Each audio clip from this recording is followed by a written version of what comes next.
Hello, ladies and gentlemen. This is Under Review with Jared John. Each episode will analyze the impact the sports world has on society, such as gender equality, race, economy, history, and much more. So step up to the plate and come listen in. Hello, everyone. Welcome to Under Review with Jared John, episode 4. Thank you for being with us. I really appreciate it. Hope everybody's staying safe, staying indoors. Today, I want to show you not one, but 2 new videos, to kind of cheer things up. And this couple, they're playing kind of like batting practice off one another, trying to strike the other person out. So the male, he takes her deep, he does a cool bat flip, but then the following day, it was her turn, and her bat flip was even more vicious. And you could tell like they're having really fun. And I just really hope these videos kind of cheer you up and just put a smile on your face, because nothing is better than having fun and just being happy during these tough times. Today I have a very special guest. He was the assistant coach for the men's East Stroudsburg basketball team for 13 years, and in one season he was the assistant coach for that team and the head coach for the women's basketball program of that school. He also coached his alma mater for 4 years, and he led them to 2 championship titles and a couple of NC Division III tournament runs as well. And lastly, he just finished his first season at Montclair State University. I'm glad to welcome Coach Justin Potts. Coach Justin Potts, thank you so much for joining me today.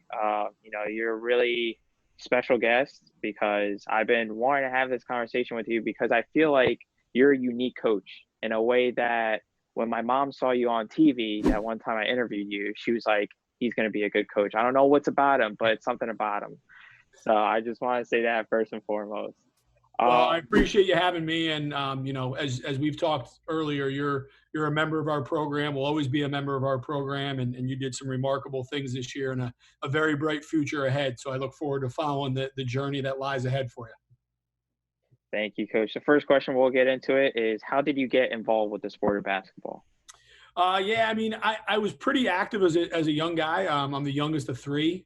My older brother and older sister were into athletics, and just kind of followed their lead. And my parents were always very supportive of us, getting out and then trying to be involved. And I picked up a ball at a pretty young age and would be kind of following my brother around the neighborhood and going to the parks and those kind of things. And he ended up being a college football player. So probably when I was about, I would say 4th or 5th grade, he got into football, and I was still a little young to be playing football, and I just kind of gravitated towards basketball, and was fortunate enough in my 6th, 7th grade time frame. Our local high school was really good. And had a guy named Chris Jett who ended up playing in the NBA, won an NBA championship. John Deeb, who was on that team, was a guy that became a mentor of mine as I got older. And I think I just happened to be in a town where basketball got really big, and I loved the game. If you've been watching The Last Dance, I grew up in the Michael Jordan era. You know what I mean? So he was hitting it big, and I just loved everything about the game: the teamwork, the camaraderie, the ability to work on it.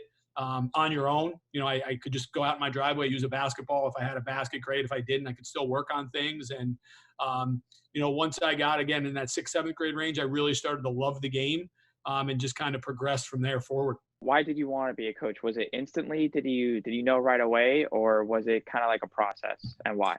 Yeah, I think it was probably a little bit of a combination. Obviously, like I said, growing up surrounded by sports and playing all 3 sports when I was younger, all the way into high school. Athletics were a big part of our family, and I just really enjoyed it. I think I would say probably what kind of steered me in that direction, or at least made me start to think about it, was I was fortunate to have some great high school coaches. I played football, and a guy named Pat Shea was our coach and was a great guy. And I played for Dennis Tobin in basketball up until my senior year, and he was pretty much a legend in that Northwest New Jersey area. He coached Sparta to some state championships and some real deep tournament runs, and he just kind of sparked an interest. He was very hands-on and cared about you as a person, probably just as much as he did as a player. And then my senior year, I played for John Deeb, who I just mentioned earlier. He came back to Sparta after having a really decorated college career at Pace University. So I played for him, and same thing, we had a bond, and he cared about you as a person and how you could be successful through the game of basketball. Got into college. I played in college, and my plan was to be an English teacher and a basketball coach in high school. And I went all the way through, pursuing that. And as I talk to my players all the time, I'm a transparent guy. I didn't have the high enough GPA for the education part of it, so I would have had to go back to school to finish that up. I graduated with my English degree, and my coach at the time, Jim Walker at Moravian, said, why don't you join the staff? And my mom, when I told my mom the salary was $1,500 for the year, she said, I think you should probably think of another profession. But I jumped into it, and it was a part-time job that I did full-time. I made ends meet, doing some bartending at night and just trying to scrounge enough money to survive, and just loved it. And really, from that first time being able to coach, I just never looked back. So I would say it was a combination. It was something I always wanted or thought would be a part of my life. Did I think it would be the only job and that's all I did was just coach basketball? I'm not going to say that, but I'm definitely fortunate enough to have done that for the last 20 years. I was looking at old tapes because being the intern for you guys, I was looking at old tapes, and you're very expression on the sideline, either, with the full court press defense, and Jalen, I think, got a steal. And, you're very like, all your expressions come out. And watching The Last Dance, like Jordan's old first coach, before Phil Jackson, he was like, when he would take off his suit, he was always. So what is it like, seeing your players, exceed, or seeing it like, transform from practice into game, and just that feeling that, you get happy on the side and you also get upset, but what is that feeling like? Yeah, I think, when you're coaching, as you're standing there watching and trying to, think of things that you can do or change during the course of the game, you get, at least I do, I get lost in the action. I love it. I mean, I love watching those guys compete, and there's nothing that makes me prouder than to see them be successful. And, I tell them all the time, I take credit for no wins. I've been fortunate to be fairly successful as a head coach. I don't take credit for the wins. That's them. They're the guy. I don't make a basket. I don't get a rebound. They're doing all those things. So to see them pick up the things we're trying to get them to understand and make the right rotation in the press or make the extra pass offensively that leads to a score. I want them to see the joy in me and understand how happy and proud I am in those moments. And then I take the losses. The losses are on me. I have to be responsible for those and do a better job of getting them into the right spots, because I think as a coach, you have to put your guys in the right situations to succeed. And I'm animated. I've kind of always been that way. I was that way as an assistant. I had a hard time kind of sitting on the bench and not getting up. And I don't sit down at all during the course of the game. And that's by design. A guy I worked for, Jeff Wilson, up at East Stroudsburg University, who I would say is my biggest mentor as a coach. He never sat down, whether up 20, down 20. And I've taken that same philosophy. And what I tell the guys all the time is, when you look over to the sideline, I want the first thing you see is me standing up supporting you, because that's really all I can do in the course of the game is give you some encouraging correction, those kind of things. So I want them to see me at the front of the bench, whether we're playing really well, like you said, and we're excited, or we're really struggling. I'm going to stay there to support you through those 40 minutes. And, I think I've calmed down a little bit in my old age. I don't know how much, Jared, but I think I'm starting to slow down a little bit. But yeah, it's just fun to watch those guys. I mean, we have some really good players. We have talented guys that put a lot of work into it. And game day is their day.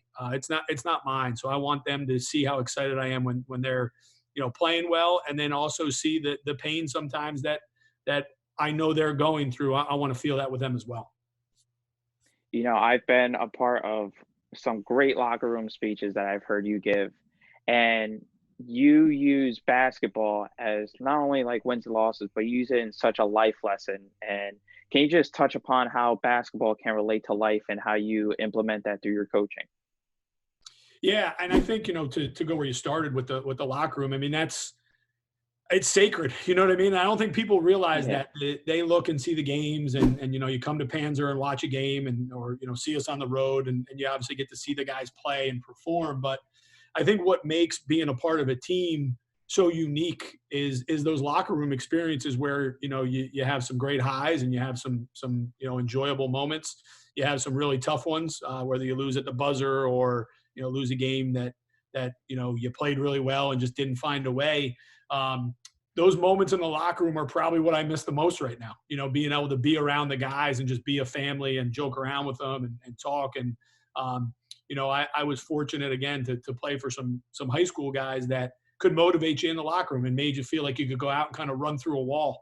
And that's kind of why I embrace that opportunity to stand in front of the locker room and discuss, things that are important in the game, but how they translate. And like you said, I mean, what we're trying to teach in our program, Coach Rossi, myself, Coach O, and Coach Bishop, is it's bigger than the ball. The game of basketball should be a tool to help you grow as an individual, to help you learn how to handle success, learn how to handle failure, to understand what it means to work hard at something, to invest into it, to build relationships with people that hopefully you'll have relationships with for a long time. And I think our guys, as they got to know me better this year, really saw that and really understood that it's not just something I say, it's something I truly believe in, that the game is going to teach you so many things that will benefit you down the road, whether it be in the next job you get or, it could be in a coworker relationship, or it could be a relationship with mom or dad or an aunt or uncle, whatever it may be. There's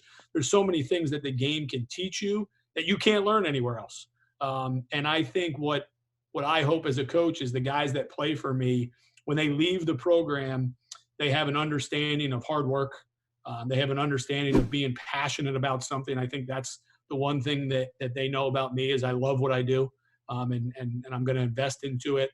And then they understand that family is important. And I have an immediate family at home, but my basketball family is that locker room and those guys that are in that program at Montclair State. And then, just understand that you can succeed and fail, but how do you handle both of those? And there's nights when it goes well. Can you stay grounded and be ready for the next challenge? And when it doesn't go well, can you digest that, understand it, and make the adjustments necessary to try to change it? So, and that's life. I mean, you'll see that soon, my man. You're going into the real world. It's around the corner. Yeah. And I think you'll realize that being a part of our program this year will help you in some ways. And that's all I hope, is that the guys look back and say, hey, I remember when he talked about this, or he did that, or this is how I can respond to it. And if we help them just a little bit and get them to be successful in their next endeavor, then we're doing our job the right way. I agree. Now, one of your implemented with coaching is that full court press. No matter what the score is, I remember the team was up by 20 once and it's like a couple minutes left and you still with the full court press. Can you explain how that's not just on the court, that's even more about life? Yeah, and when you look at the game today, not many people press anymore. It was pretty prevalent back in the 90s with Patino and some of Nolan Richardson's teams with 40 minutes of hell. And it was something we implemented at East Stroudsburg working for Jeff Wilson. It was his philosophy of how we were going to play. And I had always kind of wanted to be a part of something like that.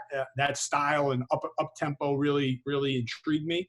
So he kind of gave the blueprint, and I learned under him, and then took it to Moravian, and we were pretty successful with there in a short amount of time. And I think we had some really good flashes this year. We got to be better with it as we go forward. But I think for us as a program, it's a staple. It's what we're going to be about. It's how we're going to coach our guys and recruit to it. And more importantly, like you said, to me, it's not basketball related. We live in a world where, especially in this generation, we want instant gratification, right? Guys want to get where they want to go and have this and have that. And the reality is that doesn't always happen. And we're obviously going through a very unique time in the world where I think we're all probably learning some patience and some understanding about different circumstances and how we can get through it. And that mentality is evident now. The mentality of pressing is let's be aggressive. Let's go after something that we want. Our belief is we're not going to let anybody dictate the way the game is played. We're going to dictate that. If you're good enough at it, you'll beat us. If you're not, then we'll obviously come out with a win. But I want those guys to take that into life. You want to get an A on a test? Well, what are you going to put into it? Are you going to study extra? Are you going to go to office hours? Are you going to find a tutor that can help you? You want to get a job working on Wall Street, or for you want to get a job in a professional sports industry, whatever it may be. What are you doing to attack that on a daily basis? Don't be a tell me guy, be a show me guy. What we're going to do is when we press, we're going to show you how hard we're going to play. You have to be able to match that. And I think when you take that outside the realm of basketball, you put it into the situation of, I've never met anybody that said, I don't want to be successful, right? And you probably haven't either. But you hear a lot of, I want this or I want that, but then maybe they don't work on their resume, or they don't have a podcast like you're doing, or they're not doing things to try to get where they want to go. And that's what I want guys to understand. Here's what you want in life. Well, here are the steps you have to do to get it. You got to work hard. You got to be committed. You got to invest into it. And that has to translate into this time as a player. But then when you get out into the real world and you want the raise, well, did you put yourself in the right spot to do that presentation to the best of your ability? And I say it translates now because I tell our guys all the time, win the quarantine. And that sounds, it sounds like, well, that could be difficult, but what are they doing right now? Are they finding ways to continue to stay in shape? Are they working on their academics to make sure they have a great semester? Yeah. I think Doc Rivers said it about the LA Clippers.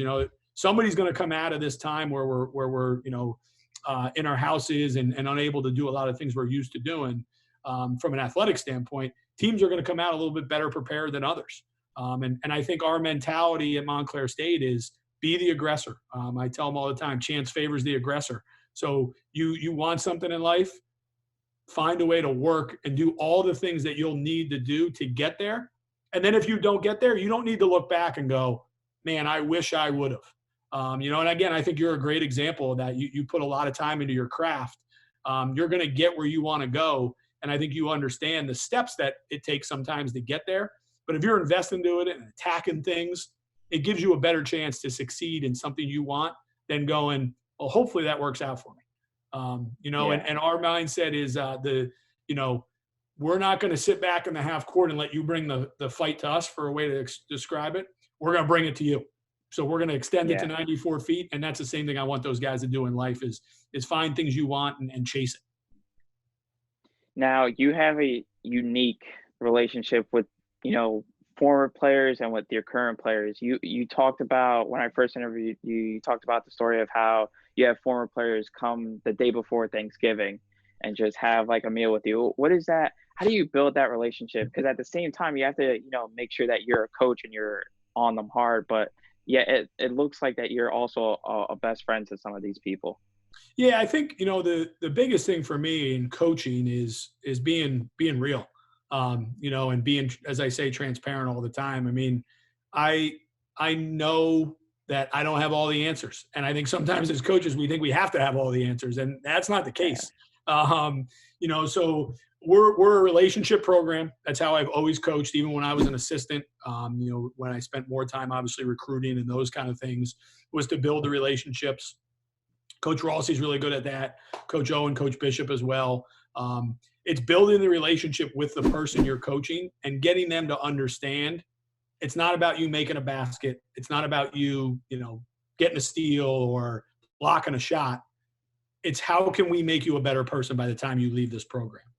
And I think when guys hear that, sometimes, as you go into the recruiting process and you're describing that, or you talk about how you coach, it's hard for guys to maybe picture it sometimes. But I think this team saw it firsthand about, when we had the team at my house, or when we did different things together as a program, that it's about people. And I got into this not for wins and losses. I've been fortunate to be a part of some really successful teams. I got into it for the people, and a very simple philosophy is build a relationship with somebody that's real.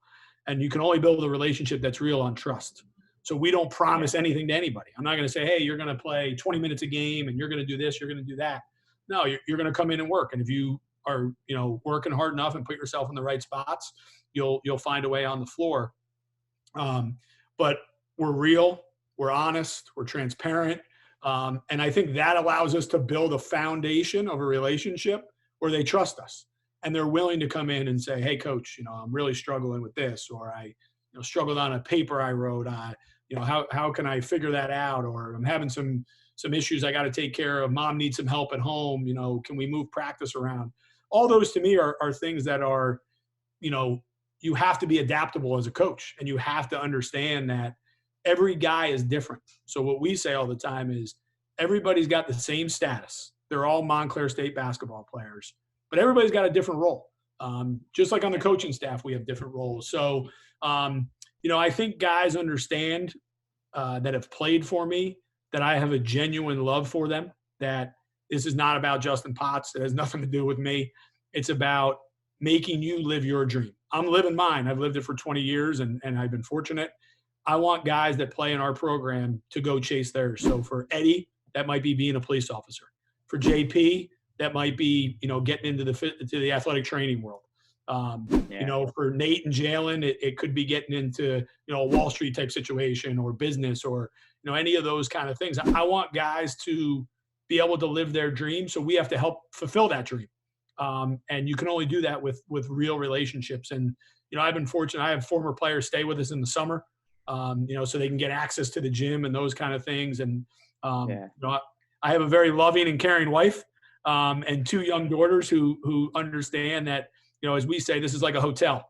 There's former players coming in and out all the time, and Sunday dinners are big in our house. So there's usually at least one former player or coach at the dinner table with us. And, as you got to see firsthand this year, we run it like a family, and that will always be the case. And I think, that relationship is built on just being Justin Potts, and I'm not going to try to be something I'm not. Here's how we're going to coach you. Here's what we're going to do.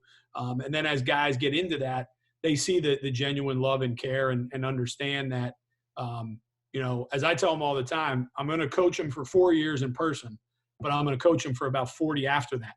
And that title of coach never goes away. So I'm a phone call, a text, whatever it may be. And I think it allows guys to be comfortable and understand that, hey, he cares about me as a person. And that, like you said, that allows us to build the relationships that translate off the court. You mentioned once, I forgot when, but you mentioned that it's one thing, like, yeah, you're a coach, but at the same time, you look forward to seeing those seniors graduate. And that's like one of your proudest accomplishments. Can you just touch upon that as to why seeing them graduate is more important than just a win in a basketball game? Yeah, I mean, I think the reality is, as a college coach, our responsibility is to move guys forward in life and give them the opportunity, like I said before, to kind of chase their dream. So, I've been fortunate enough to stand on the top of a couple ladders and cut some nets down, and that's, believe me, it's a great experience and it's a lot of fun. But it's not what this is about. It's about getting the guy across the stage, and sometimes you have guys that are on autopilot and it's pretty easy for them and they don't have much challenge. And then you have some guys that's more of a challenge for, and they're both equally, rewarding.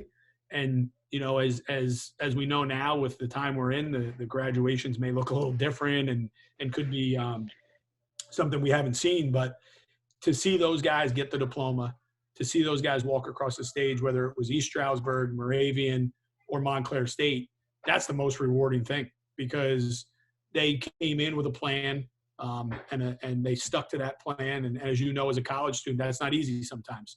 Whether you're living on campus or commuting, you have different obstacles that will come up, pretty consistently. And college is a really good time to grow and develop and mature. But it's also challenging, especially being a student athlete, and you guys in your department do a lot of extra work as well. So to see them understand the importance of the education, use basketball to help kind of support that and build some really good habits. When they walk across that stage, there's no better feeling, to see them accomplish something that they set out to, whether it be 4 years ago or 5 years ago, and see the impact that, even if it's a small impact that we had on them, and that the joy and appreciation that their family has for the experience that allowed them to get to that point. Now, I have two fun questions. One, who's the greatest basketball player of all time in your eyes? In your eyes. I mean, you're watching him every Sunday night for 2 hours now. Oh, no. Come on, Okay. Jerry. Mike, I mean, I told you at the beginning of this, I grew up kind of when Jordan was in his heyday. So that kind of was a guy, that sparked the basketball interest for me for sure. It's such a tough question sometimes because of the eras. You have so many different eras, but I'm a Mike guy. I mean, I love LeBron. Obviously Russell won and Chamberlain completely changed the game. And I was a point guard, so I always loved Magic or Jason Kidd and those guys. But if I got to choose one, I'm going with Mike, no doubt. Oh, man. Another question last. Who are you going with? LeBron. It's not even a question. Not even a question. It's just because I always tell my friends, I was like, all right, well, if you want to talk on the court, it's obviously LeBron. But if you want to talk off the court, it's especially LeBron because I feel like he's a very unique celebrity athlete that has done so much for outside of the game and just his image, with his school and stuff like that. It's very, refreshing to see, stars like that do in, such impactful stuff with his I Promise score or whatever the case may be. So I feel like it, and plus LeBron is my era. So yeah. He definitely has roll been, he definitely has transcended off the court for sure. I think that, him, Chris Paul, those guys have really done some things that have impacted the society in so many ways. LeBron's become pretty vocal. I mean, even the shop was awesome. The talks in there and those kind of things. And like you said, in your guys' generation, he's kind of separated himself a little bit from the KDs and those guys with his longevity and his success. So, he's probably a close second for me with Kobe hanging in third. That's all I need. All I need is at least second. I have the debate every day or every Sunday, especially once the documentary is over. So I have it with my father. My father's a big Jordan fan. And the last question I have is, with the quarantine here, there's some people that have hoops. Any skills, any recommendations you want to give them to improve their basketball? Yeah, I mean, I think the biggest thing is just, obviously find ways to stay in physical shape. Which is a little harder because people can't go to gyms and those kind of things. So, whether it be getting some running in or, there's enough apps out there that you can find to do home workouts. We're fortunate enough. We have a hoop in the driveway. My daughters have started to kind of take to basketball a little bit. So we do some cone drills with them, working on dribbling and change direction, a little bit of shooting. But I think really if you can find, as I tell the guys, anywhere between 3 and 4 days a week with about 35 to 40 minutes of basketball work, and finding ways to increase your handle and those kind of things. And if you're fortunate enough to have a basket, I always say, if you're going to shoot, don't just shoot, do competitive stuff, but how many can you make out of 10? If you can't make, 6 out of 10 in that spot, you can't move to the next spot. It gives you a little bit of a goal, a little bit of a challenge, and allows you to compete against yourself. Which I think in these times is good because you can't really compete against anybody else at this point. But I think those kind of things can help. Probably the other thing is have some fun with it. There's a game called Beat the Pro where you can play in your mind a little bit against Michael or LeBron. I mean, I'd probably take Bron out, but Mike might be a little tougher to beat. But every shot that you make is 1 and every shot that you miss is 2 for the pro. And you play to 10. Okay. So you go elbow to elbow or just top of the key, step in type stuff. And we used to do that a lot when I was little. And, it gets you in the mindset of playing against your favorite player or, a guy like Steph Curry who can really shoot it. You imagine you're playing against him and gives you a little bit of fun with the game, but also you can still work on some stuff. Now, are your daughters beating you yet? Is it cakewalk for them, or you still got that? I told the oldest one, I told Quinn that I think the first time I beat my dad, I was probably 12 or 13. So she's not there yet. She's got a couple years to get into the double digits. And I'm not giving up. I'm not giving up an L anytime soon. So what we play to, I was trying to see where she is. Come here, Quinn. We played a 4. What was the score the first time? I beat you 4-1, and then it was 4-2 the second time. Okay. So She's getting there. she's getting there. She's working on her dribbling.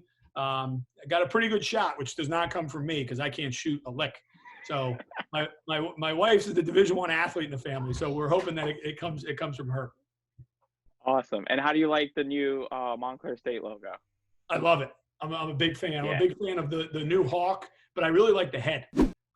Yeah. I like the hawk head. We'll probably use that a lot for our stuff, whether it be like the travel suits or the sweats or T-shirts or stuff. I think it's a great rebranding. It's something obviously to look forward to in a time where there's a lot of uncertainty. To see some of that stuff, get unveiled, and the new stuff there that they have going, and we're redoing floor and Panzer, so they're going to have the new logo down there for that. So there's some great stuff going on. But yeah, I'm a big fan of the logo. I think it looks great. Well, Coach, I want to say thank you not only for this, but thank you for kind of being a mentor and teaching me so many things over our short time being together. It was very educational. It was crazy at times, but it was very, very fun to be a part of the family, and I would always cherish that. And thank you so much. Well, like I said before, you did a great job. You were remarkable with our social media. You were always responsible and handling business, and you obviously have a lot going on as a student as well. But you were accountable for every area that we needed you as we met the first time. And I said, it's your world. We're just going to live in it. And you painted an unbelievable picture of the season, and credit goes to you. And you have a very bright future, as I said, and I'll always be in your corner. Any way I can help you as you go forward, or anything I can do, don't ever hesitate to call. And just doing things like this, I can tell you're going to be successful because you're doing things above and beyond of what you probably need to. So, for the people that watch this, hire my man. He's got a bright future. You won't make a mistake. Thank you, Coach. I appreciate it. Stay safe. All right, you too, my man. Well, that'll do it. Once again, thank you so much for Coach Justin Potts. Really great interview. Really great to see you, and I miss you. So I'm really appreciate that you joined us. And that'll do it for episode 4 of Under Review. Like I always say, I don't know who I'll have next time, but I know it'll be very great. Once again, thank you for all that's listening. Thank you for everybody that's following me on Instagram, and I really appreciate you guys. Once again, thank you so much. Stay safe out there.